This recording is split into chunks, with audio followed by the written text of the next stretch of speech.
Very good. It appears we have a quorum at 9:33, so I'm going to call this meeting to order and ask the clerk to call the roll. Good morning. Aquino? Here. Karpinski Costa? Present. Desmond? Oh, sorry. Frost? Here. Hume? Here. Kaplan? Here. Lolo'i? Maple? Here.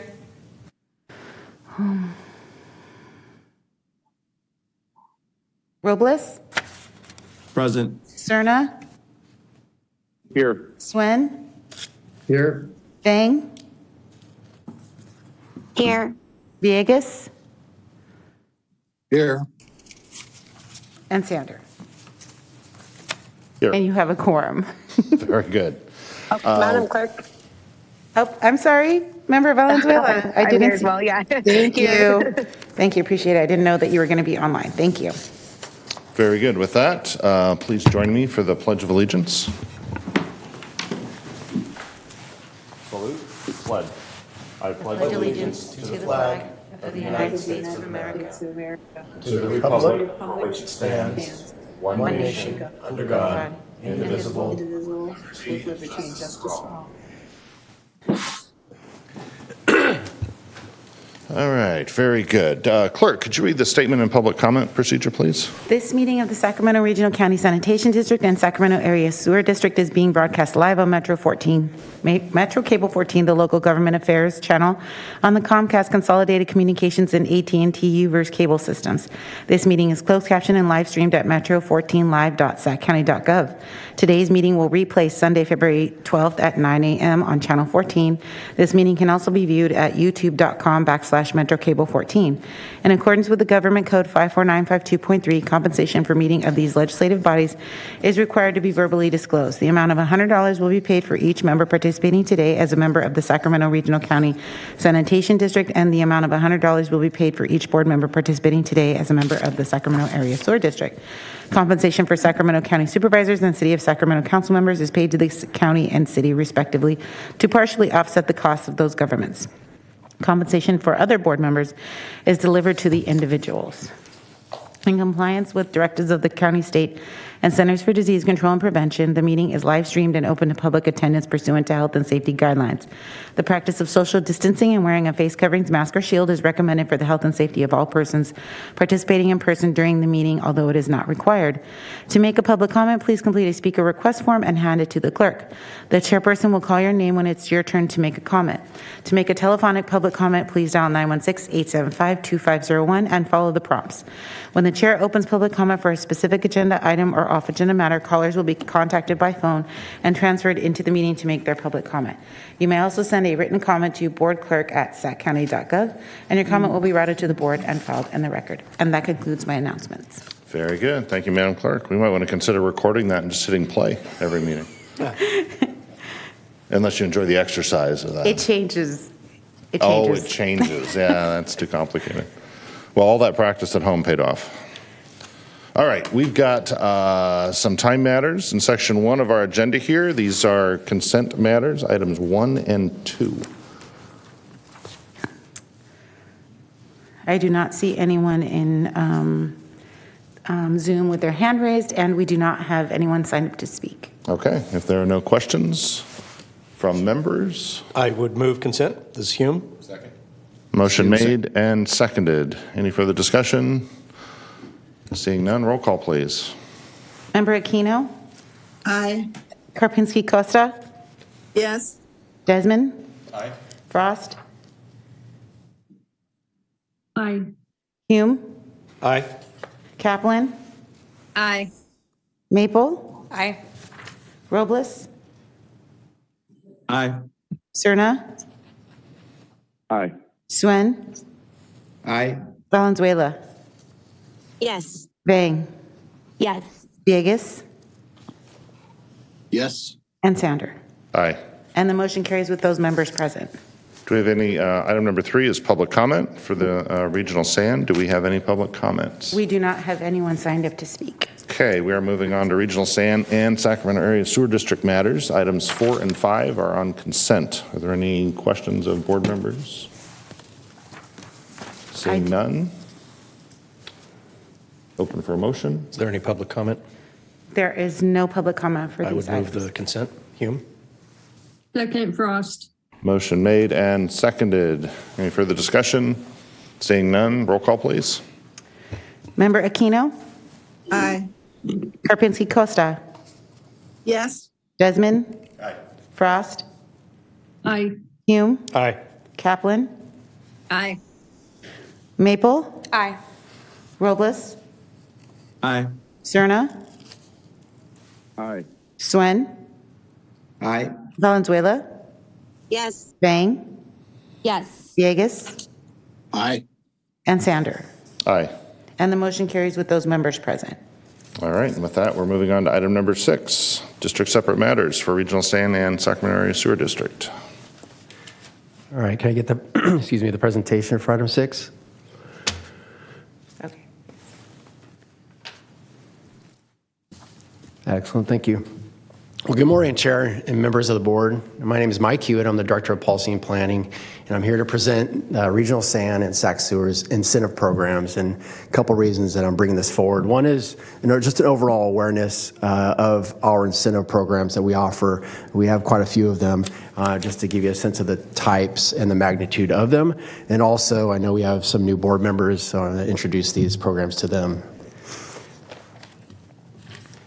So the districts have implemented a variety of incentive programs to enhance our missions and visions, which center around protecting the public health and the environment. And these incentive programs have been implemented at different points in time.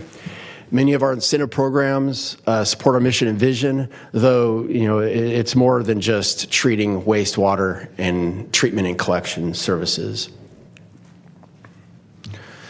So the first area I'm going to talk about is on the rate side. So we have a program that we implemented in 2004 that's paid by non-rate and non-fee revenue. And I'm going to use this term a few times throughout this presentation. It's part of the Confluence program, which is a grant program that we run that's funded by non-rate and non-fee revenue. But we implemented this program back in 2004 to provide a more affordable rates for those who need it. Low-income customers are eligible for $175 a year rebates for Regional San and Sac Sewer. It's available for homeowners and renters. It's not available for landlords. And then in 2019, we expanded the program to include homeless shelters and temporary housing.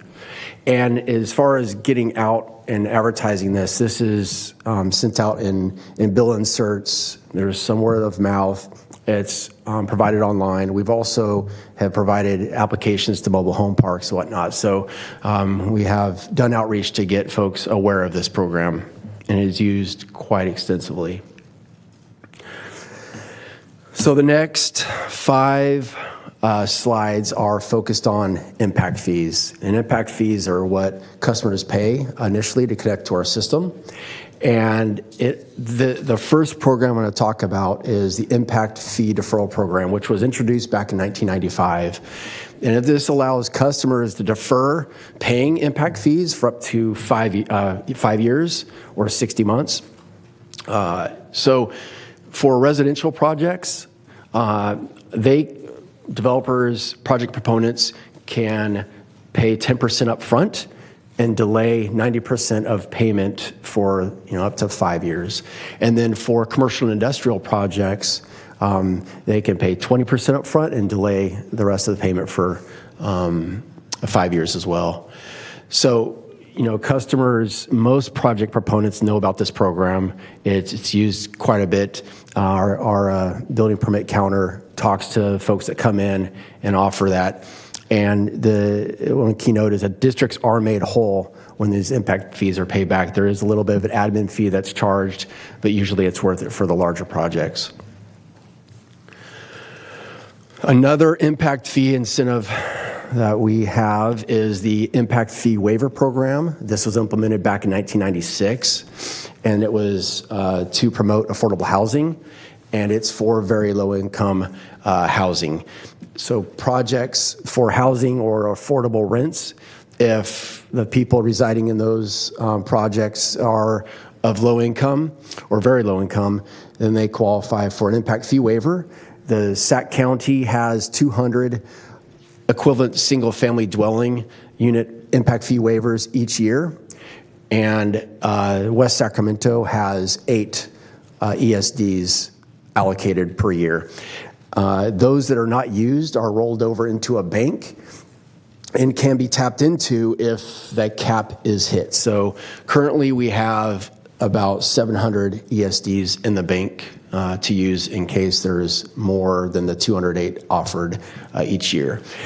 Just to give you a sense of how often this has been used, looking back over the past 5 years, we've used about 160 impact fee waivers a year. It fluctuates quite a bit. There's been years that we've been significantly under the cap, and there's been some years that we've actually gone well over the cap. So it just depends on what projects are going on that year.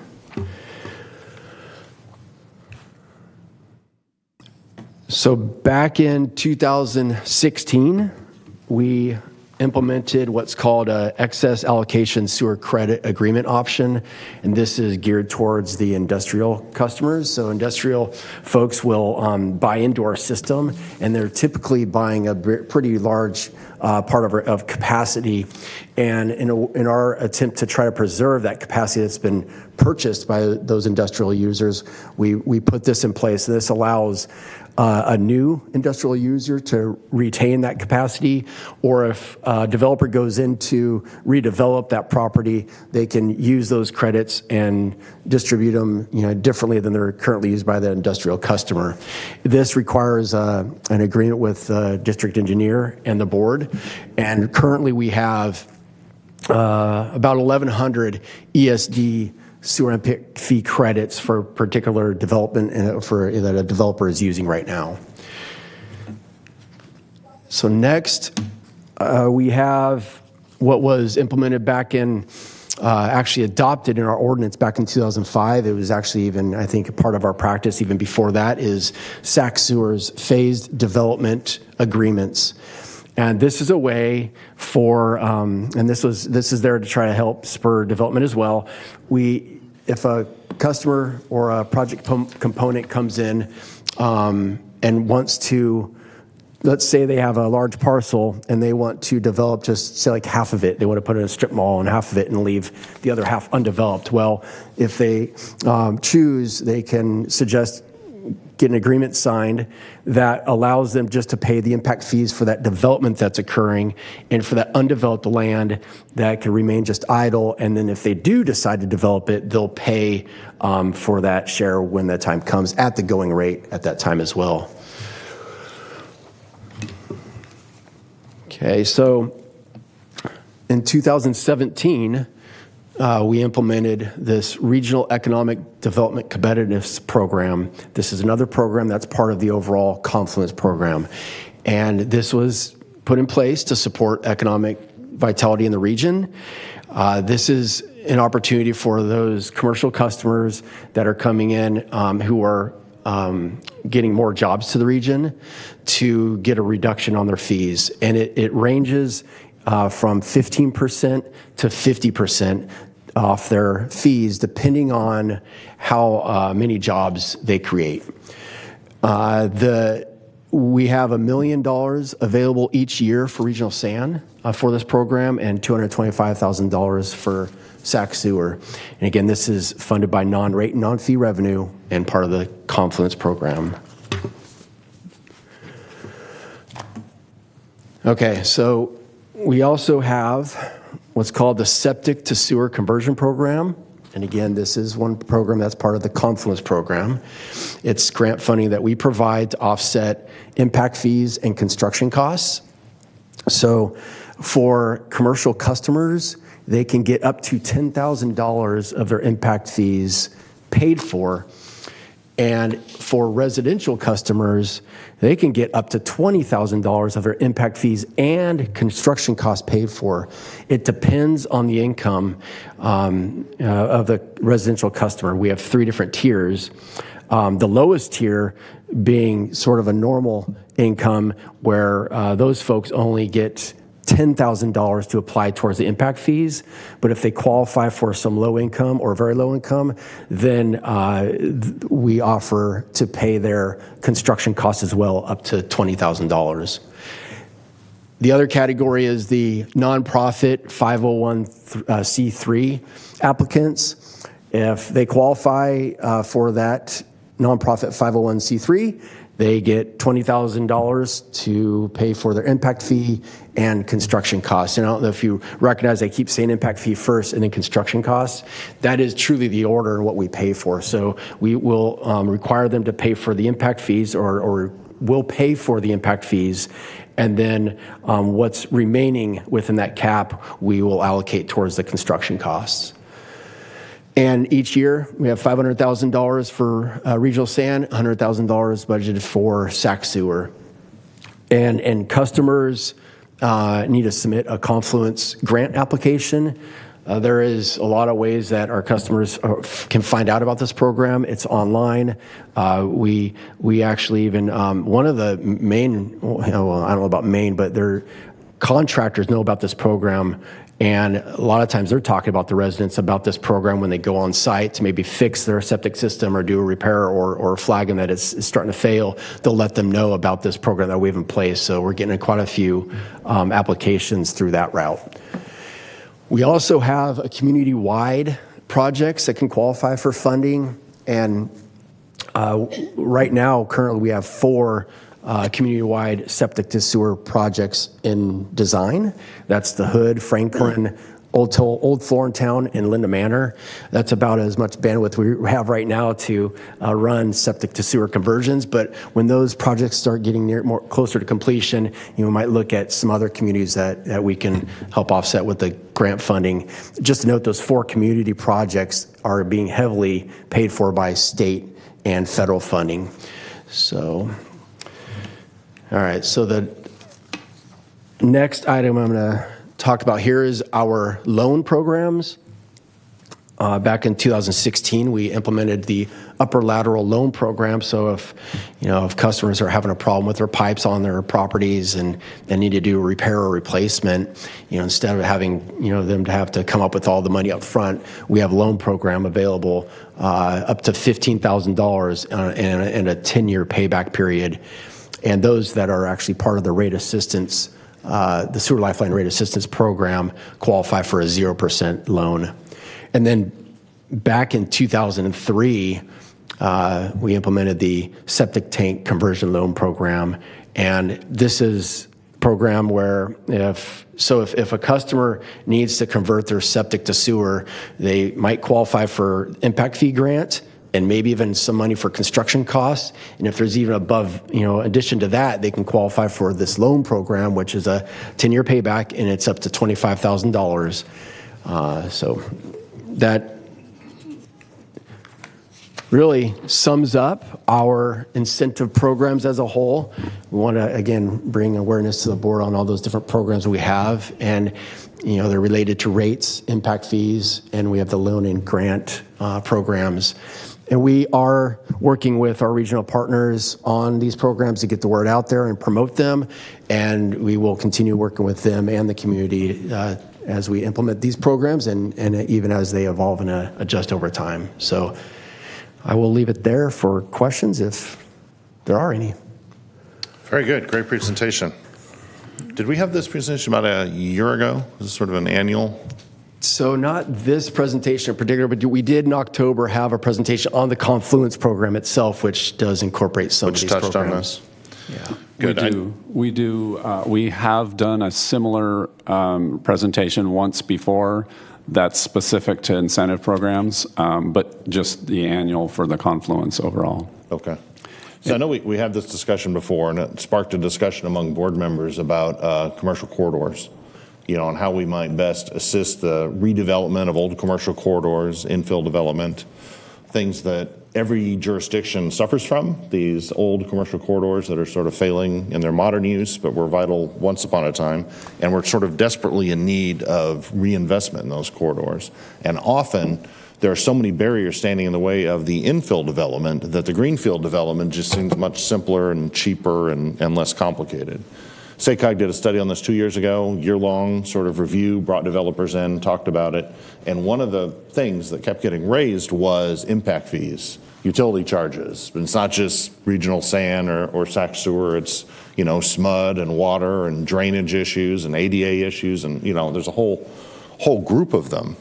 But the thought that we had at SACOG at the time, I was chairing that committee, was if there's a way to knock these down in the entire region, you can actually incentivize or spur that infill development that basically every jurisdiction would love to see happen.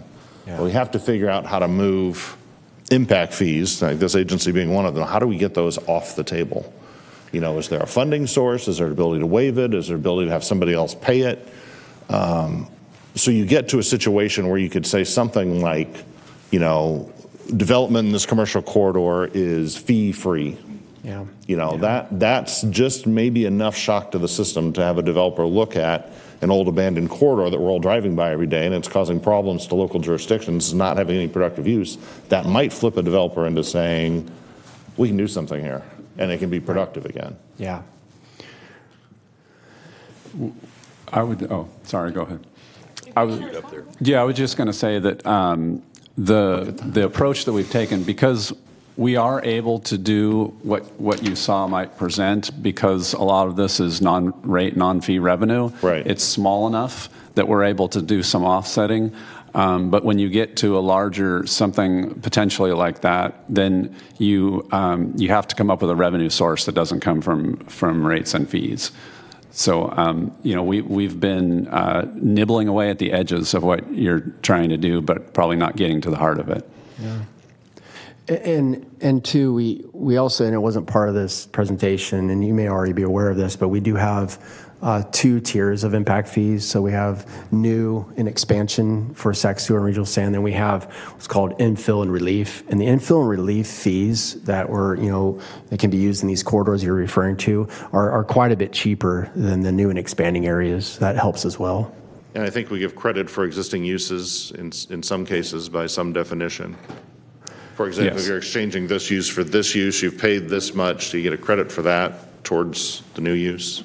I think we do that. Right. If you have a property that was developed and it was charged at 5 ESDs, our equivalent single-family dwelling units, and then a new use comes in and it's proposed to be 10, then they would be charged the difference. They would be charged the 5. Right.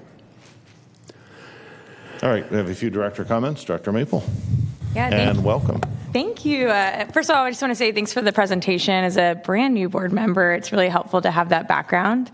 And as someone who represents a really underserved community, including, I appreciated the chair's comments here. I represent Stockton Boulevard, Franklin Boulevard, Freeport, Warren, and Mack Road.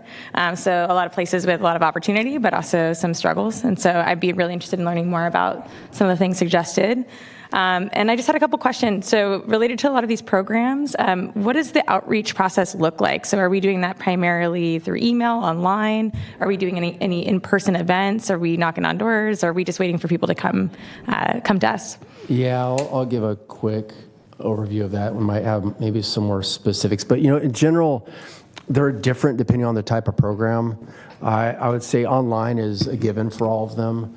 There are some, like the Sewer Lifeline Rate Assistance Program, that we have notifications, advertisements in the bill inserts. Like I said, with the septic to sewer conversion program, there's a lot of word of mouth that's happening with staff and the contractors. So it really varies depending on each program, and we've been fairly active. I would say fairly proactive. So that's in a nutshell. Awesome. And just if you're not doing it already, I think you probably are really working with our PBIDs, the business improvement districts would probably be a great resource. They're really connected to a lot of the businesses, a lot of the property owners on our corridors as well. And then the other question I had, and it's kind of connected, is, how are we tracking data on what people need, right? So I know people reach out to us sometimes and they say, hey, we're struggling, we can't pay for this, we can't afford it. Is there some way that we're tracking that data and then making sure these programs match up with what the need is? That's a good point. And I'm not quite sure for how we're tracking that. I'm kind of looking around to see if. No. I don't have any response to that. I don't know if any other staff have. No worries. Didn't expect you to know it offhand. I know I'm brand new, so yeah, feel free to follow up as you learn that. And if there isn't a process, this might be a good time to start. Yeah. Quick question from your question. Was it P-bits? Could you tell me the? So those are business improvement districts. So I don't know if the county has these as well. They're here and there. Great. So basically what happens is there's certain corridors or areas where there are businesses, property owners that choose to tax themselves. They create what's called a business improvement district. And they not only provide like cleaning and security and other benefits to the businesses, but they're really good at getting the word out and working together. So I found them to be great partners. Great, thank you. Yeah, thank you.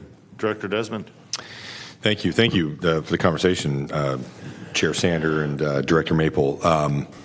Yeah, I have 3 P-bids in the unincorporated Sacramento County just in my district, so they are a great asset, and that's a great idea. And thank you for bringing up the old commercial corridors. As Chair Sander knows, I have several of those in my district as well, and by virtue of the fact that they're in unincorporated areas, I think they're at even a larger disadvantage in a lot of ways. So I'm very interested in that conversation. What can not only regional SAM, but obviously any special districts, the county has just had a very long discussion yesterday, and I know all the cities in this region having the same discussion. What can we do to attract investment, break down barriers to investment, both housing investment and business investment along some of these commercial corridors? And you mentioned, obviously isn't this wouldn't be the kind of thing that could be funded with rate fees, but looking at other funding sources. Christoph or Mike, is there anything else out there, maybe anything else that you could explore in terms of finding some funding to offset the infrastructure costs so we could spur some at least interest in some infill development in some of these areas? Yeah, and I don't know if I have any specific example, but we're definitely scouring, always looking for different grant opportunities. And I would say just a little bit of plug that we did participate in. SACOG put together a infill development workshop to try to reduce fees, where a lot of the December, I think. Yeah, and just in the last couple months in December, I believe that's right. And that was to get together folks in the region, county, special districts, water districts, all across the board to come up with ideas about ways to reduce the funding or the fees for the infill areas. And the grant, I know that SACOG has some access to some grant opportunities, and that's an opportunity that's out there. But there was I would consider that a real successful forum. There was a lot of interest in questions and answers and discussions about ways to reduce infill fees. I was part of a panel to show what the districts are doing and also sort of promote the Confluence program, and that got a lot of traction as well. So that's sort of a broad swath, but we are always looking for grant opportunities to help offset those infrastructure costs. Great, thanks. Let me just add to that on the grants.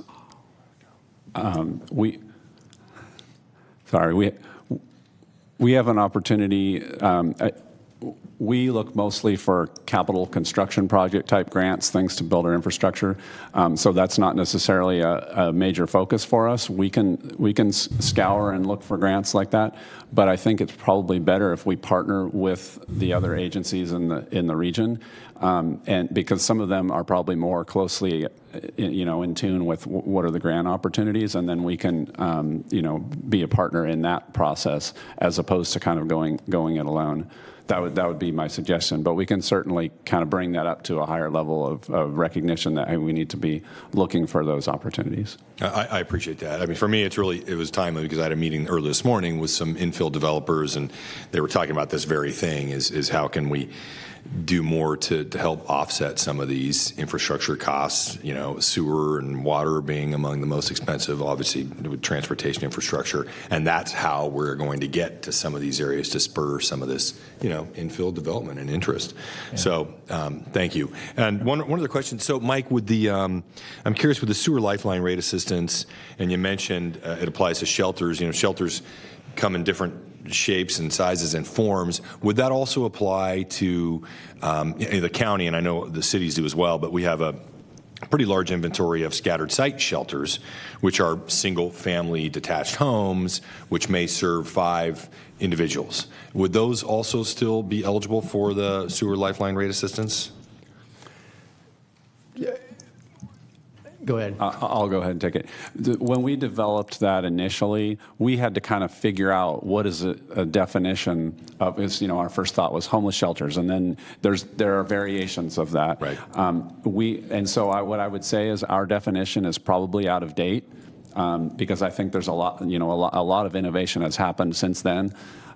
So I think it would probably be worth us to go back, and if you have an example of something that you think might not be getting getting that rebate that you think would apply, then let us know about that, and we can kind of run it through the churn of what our current definition is, and see if we need to change that definition.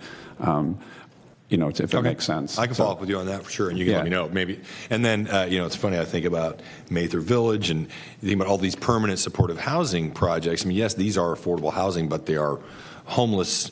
They serve the formerly homeless, and obviously we're trying to get a lot more of this inventory up and running as well. Do those kinds of projects, would they just apply or be eligible for the normal affordable housing type credits or waivers, or is there some different category for projects like that?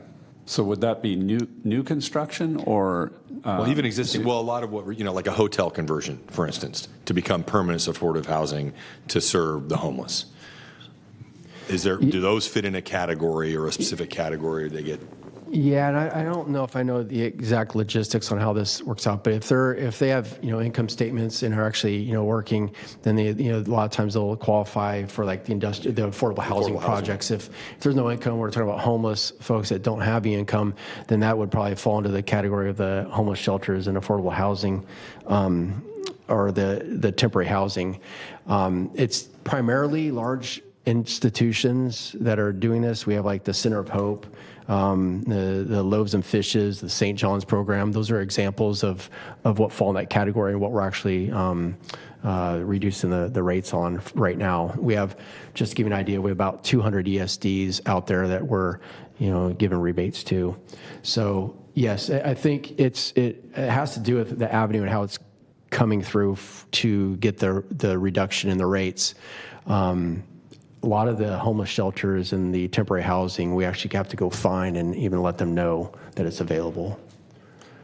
I think the short or the broad answer is that I think there's probably some new projects that may not be on our radar. Right.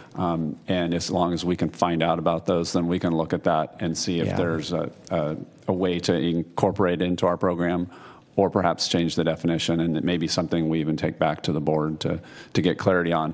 Obviously, these programs are, again, funded by non-rate, non-fee revenue. As they start to grow, you run out of that funding. Totally understand that as well. Yeah. Okay. All right, thank you.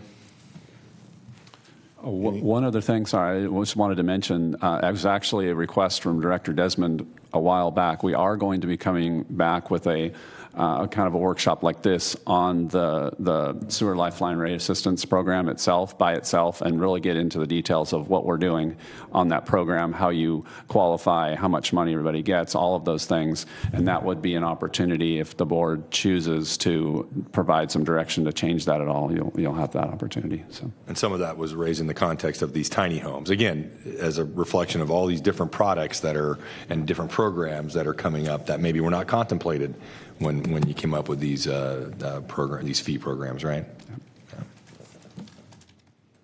Good. Any other director comments on this item? There are several directors in queue, Director Swin, Aquino, and Villegas. Dr. Suen.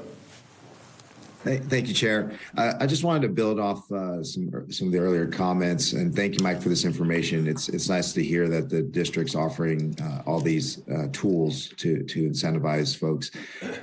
Specific to the very low income housing, I noticed you got some rollovers there, and may not be utilized to its fullest. And so I'm wondering how that's received with low income developments. I'm just surprised that throughout the district there wouldn't be more need for this. And if it's not being utilized at the very low income, have you considered using it at low income as well, just to again further incentivize construction of affordable housing?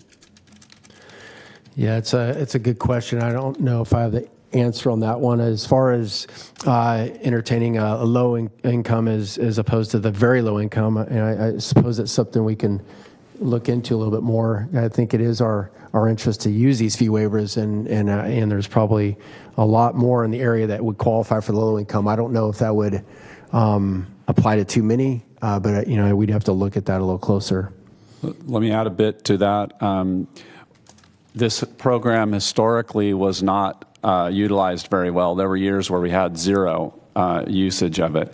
So but then very recently we had a large influx of as it's become more incentivized throughout the region. There's been a much bigger demand. So that's when we actually created that bank that didn't exist before. We didn't used to roll them over, the ones that weren't unused. So. We can certainly consider expanding, but the same issue comes up as we're getting to where we're using a lot more of these. There's only so much. That program is funded based on a council opinion from a while back that it was essentially de minimis. It was small enough. It's actually funded through the impact fees, but it's very small. If you start to expand it, I suspect that the legal opinion would change then, so you can't grow it too much. So I see. I think just visiting the issue, I think was worthwhile though. As we noted, rolling them over isn't doing us any good, and I think the idea is to get it out, get more affordable units built. So to the extent we can maximize that while staying in the confines of what you just articulated, I think is exploring. Okay, will do. And just maybe another piece of information for some context too. The rollover was implemented, I think, about a year ago, and at that time, I think it was at 1,100 to 1,200 ESDs. So the bank has dropped, and it's being used maybe more now than before. But we'll look at that a little bit further. Okay, great to hear. Thank you very much. Yeah. Director Aquino. Thank you. So new board member here, so forgive my ignorance, but I have a question about some of the reduced rates for residential customers. Maybe this works this way in every city, but my understanding is that like in Folsom, when we send out bills for our city services, water, solid waste, that sort of thing, there's a line item on there for regional SAN, and we collect that, and just act as the pass-through. If somebody is low income and they qualify for reduced services in Folsom, does that mean they automatically qualify for the reduced rate with regional SAN? And then because we're the ones, sending out the invoices and all that kind of stuff, does that mean the outreach for some of these programs, that falls on us? Yeah, so I think I hear what you're asking is since City of Folsom's doing the billing, do folks know that they qualify for the affordable housing rate assistance program? I'm actually going to look. Do you know? Okay. So I can't speak much to the outreach, but they do qualify. So for those folks, they would have to go either to our website or they can call the district phone line to ask for an application over the phone, or they could complete one online, and we'll send them a check. So they won't get a rebate on the actual bill, but they will be sent a check to offset the amount that they already paid. Okay, all right, thank you. they're also able to qualify through SMUD or PG&E. So if they're on that in that program, then they automatically qualify for ours. Got it. Okay, thank you. Okay, we have a hand up from Director Villegas. Director Villegas. Thank you, Mr. Chair. My apologies. I'm mobile here this morning. So first of all, thank you, Mike, for the presentation. I love the sort of the creativity that we've embraced here on the non-rate, non-fee funds that we have. I guess the question I have as we begin to sort of find ways to utilize these funds to incentivize a whole range of things that we are contemplating in our respective responsibilities outside of this enterprise operation. Is it possible to use these funds to do reductions in the sort of the average rate payer that is part of the regional SAN? I know we have the Sewer Lifeline Assistance Program. I know we're going to get an update on the status of that here in the near future. But I wonder if at the end of the day, at the very, very end of the day, this whole program, this whole enterprise that we're responsible for is in large part driven by the ratepayers. And I just wondered if we have contemplated the possibility of when we do have these sort of additional funds to at least incorporate in part a reduction in those rates, either whether it's a regular or ongoing or a one-time reduction to show that we are in fact being, efficient with the public's dollars. Because, I recall not that long ago where we had to make some drastic cuts to our operations when the economy wasn't in our favor. And we held on dearly to a couple of things that we thought were most important. The Sewer Lifeline Assistance Program for the very low income was one that I remember distinctly. Bonnie Pennell, wrapped herself in that and said, absolutely not. We will not let this go at the cost of all other things. And at some point we will have to make those kinds of cuts again. And I just wondered if we're contemplating that sort of approach to the average payer who doesn't necessarily know the day-to-day way in which we spend our ratepayer funds, if that's on the table as well. That was my question. Thank you, Mr. Chair. Director Villegas, the way I'll answer that is that we have essentially the Confluence program has a dollar cap. And each of the categories have caps that we can't go over. The truth is that some of them, often many of them, we don't spend all of that money. So in a sense, what is happening is anything that's not being spent in those programs is sitting in the district's cash reserves and is serving as a cushion for future rate increases.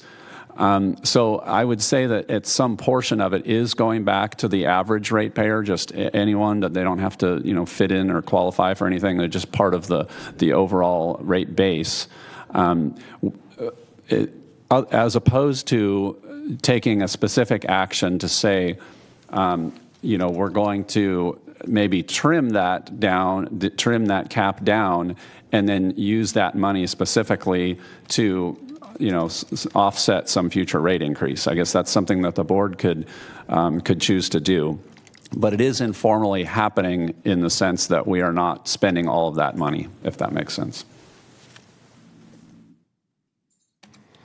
It does. I just wanted to make sure that we don't lose sight of the kind of the core enterprise responsibilities, because I know these programs, it's easy to kind of get a mile wide, inch deep, right? And I just wanted to make sure that we just can, as we sort of look through this prism, that we're constantly looking at what does it mean to the average ratepayer that is struggling, right? We know that all things are going up, right? Everything, life is getting more expensive, and so we just want to be mindful of that. So I just want to keep that on the table.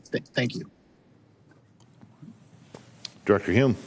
Thank you, Chair. I just want to kind of tee on to what Director Villegas was just talking about there, and kind of what Christoph has been warning us about, which these are fairly finite applicability of these funds. And once they're gone, then we have no more tool in the tool bag for an incentive program to encourage the type of development that we would like to see. And I know that in Elk Grove, when I was a council member there, I made an affordable housing developer building a very large project available of these sewer credits.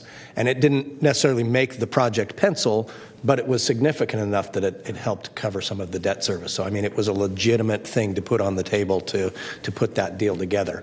And then I would also like to just remind everybody and inform the new folks that are coming on this board that way back when we were looking at funding the Echo Water project, we forecasted rates that were much higher than what we are currently charging, and we've been able to hold those down. So while I appreciate certainly, putting money back into the pockets of our users, by the time you take this relatively small amount of money and spread it over our whole user base, it probably would not be as significant as the savings that we've been able to realize just by restructuring debt service and some of the things that we've done as a district to hold our rates low. So just wanted to put that out there as something for information. Thank you.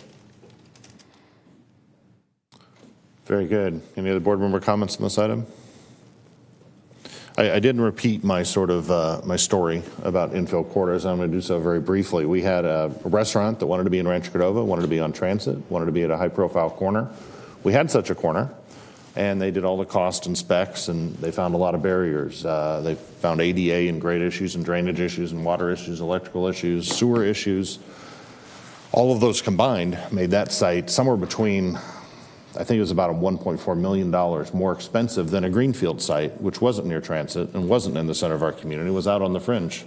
And they simply could not justify building in the infill site due to those barriers. And it wasn't related to their business model, it was simply the cost of the site.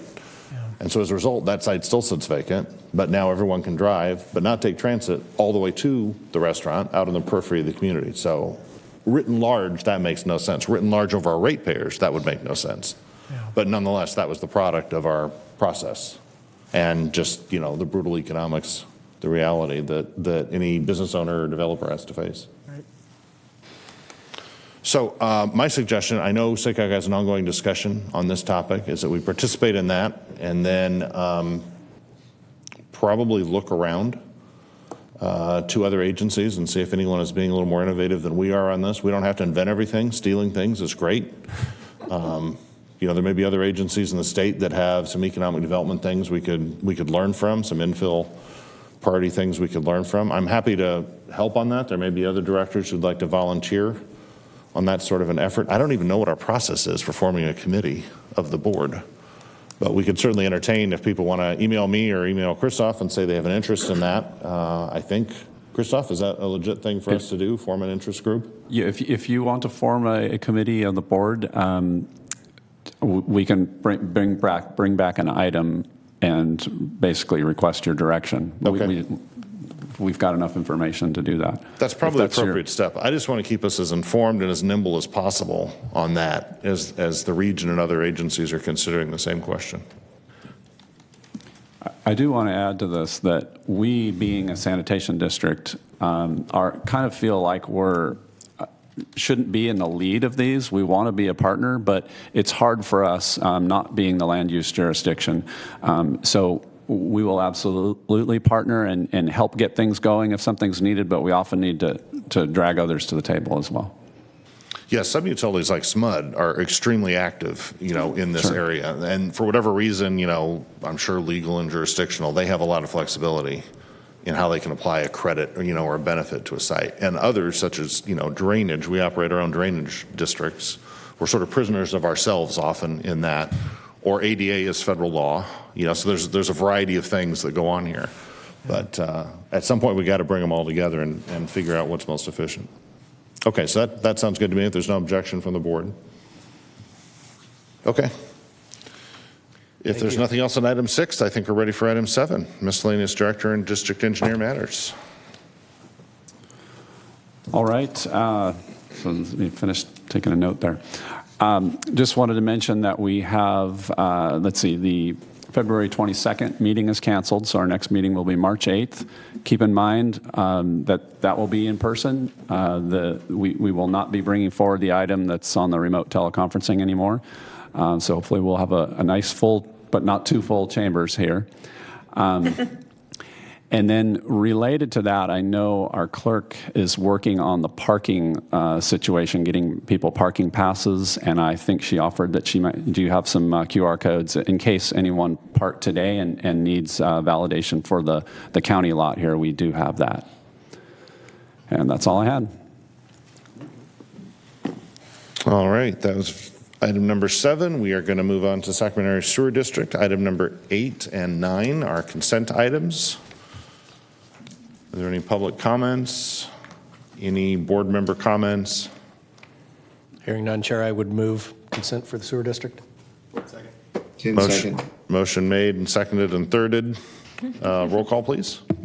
And we do not have any public comments for either of these items. Member Karpinski-Costa. Yes.